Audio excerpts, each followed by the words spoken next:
আমাদের ক্লাসের একটা স্যার আছে, স্টাফ শিক্ষক, তিনি আমাদের খুব নোংরা মানসিকতায় কথাবার্তা বলেন।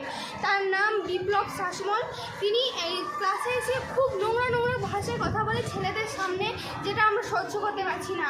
আর হেড টিচার, তিনি কালকে আমাদের লাস্টে ক্লাস নিতে এসেছিলেন। লাস্ট ক্লাস মেন আপনি দাঁড় করাবেন 2 মিনিট, জোর 2 মিনিট, কিন্তু উনি আমাদের 10 মিনিটেরও বেশি দাঁড় করে রেখেছিলেন। বিকেল 5টার সময় আমরা সবাই ঘর গেছি। এইটা আমি জানতে চাই কেন এটা হলো, এত সময় ধরে মেয়েদেরকেই শুধু আটকে রাখা হলো কেন, আমি এটা জিজ্ঞেস করতে চাই।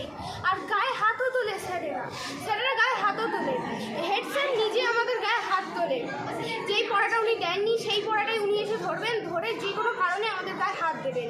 এটা আমরা জানতে চাই কেন করছেন উনি। ওনার কি অন্য কোনো নোংরা মন্তব্য আছে এর পিছনে? আরও স্যাররা আরও নোংরা কাজ করে, যেটা বলা যায় না। তোমার নামটা? আমার নাম মনীষা জানা। কোন ক্লাস? ক্লাস 10।